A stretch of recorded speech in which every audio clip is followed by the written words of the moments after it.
معجزہ نماز سچا واقعہ۔ ہم اسلام آباد میں ایک جگہ بور کروا رہے تھے۔ کئی روز مشین لگی رہی۔ بور کرنا ایک سست ترین عمل اور صبر آزما کام ہے، لیکن پانی کی جو میں اس عمل سے گزرنا ہی پڑتا ہے۔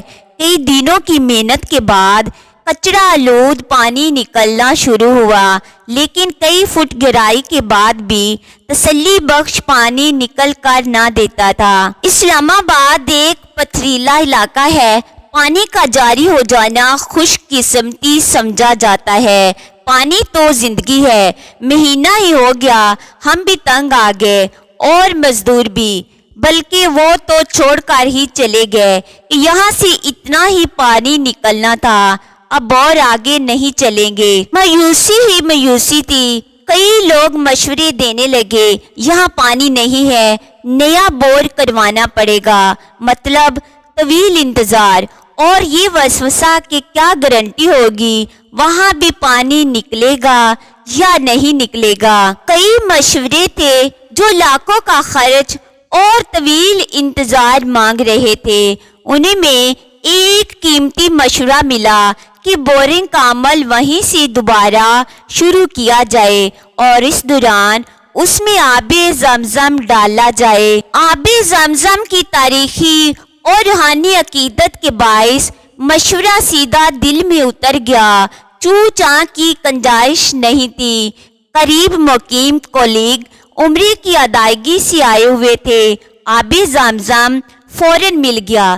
یقین کیجئے اسی روز اسی وقت شفاف پانی جاری ہو گیا۔ سبحان اللہ۔ بھیڑیوں نے بکریوں کے حق میں جلوس نکالا کہ بکریوں کو آزادی دو، بکریوں کے حقوق مارے جا رہے ہیں، انہیں گھروں میں قید کر کے رکھا گیا ہے۔ ایک بکری نے جب یہ آواز سنی تو دوسری بکریوں سے کہا کہ سنو سنو، ہمارے حق میں جلوس نکالے جا رہے ہیں، چلو ہم بھی نکلتے ہیں اور اپنے حقوق کی آواز اٹھاتے ہیں۔ ایک بوڑھی بکری بولی، بیٹی ہوش کے ناخن لو، یہ بھیڑیے ہمارے دشمن ہیں، ان کی باتوں میں مت آؤ۔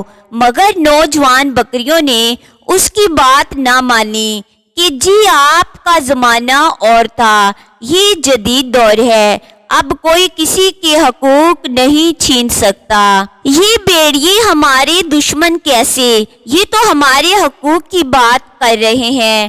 بوڑھی بکری سن کر بولی، بیٹا یہ تمہیں برباد کرنا چاہتے ہیں، ابھی تم محفوظ ہو، اگر ان کی باتوں میں آ گئی تو یہ تمہیں چیر پھاڑ کر رکھ دیں گے۔ بوڑھی بکری کی یہ بات سن کر جوان بکری غصے میں آ گئی اور کہنے لگی، اماں تم تو بوڑھی ہو چکی ہو، اب ہمیں ہماری زندگی جینے دو، تمہیں کیا پتا آزادی کیا ہوتی ہے۔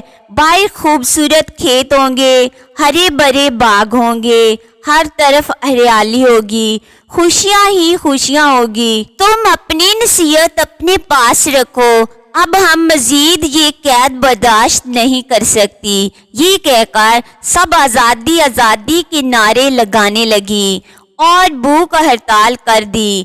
ریوڑ کے مالک نے جب یہ صورتحال دیکھی تو مجبوراً انہیں کھول کر آزاد کر دیا۔ بکریاں بہت خوش ہوئی اور نعرے لگاتی چھلانگیں مارتی نکل بھاگی، مگر یہ کیا، بھیڑیوں نے ان پر حملہ کر دیا اور معصوم بکریوں کو چیر پھاڑ کر رکھ دیا۔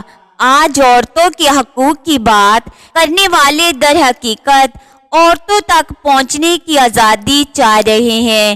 یہ ان معصوموں کے خون کے پیاسے ہیں، انہیں عورتوں کے حقوق کی نہیں، اپنی غلیظ پیاس کی فکر ہے۔ کاش کہ کوئی سمجھے اور حقیقت آج کا لبرل مرد عورت کی آزادی نہیں، عورت تک پہنچنے کی آزادی چاہتا ہے۔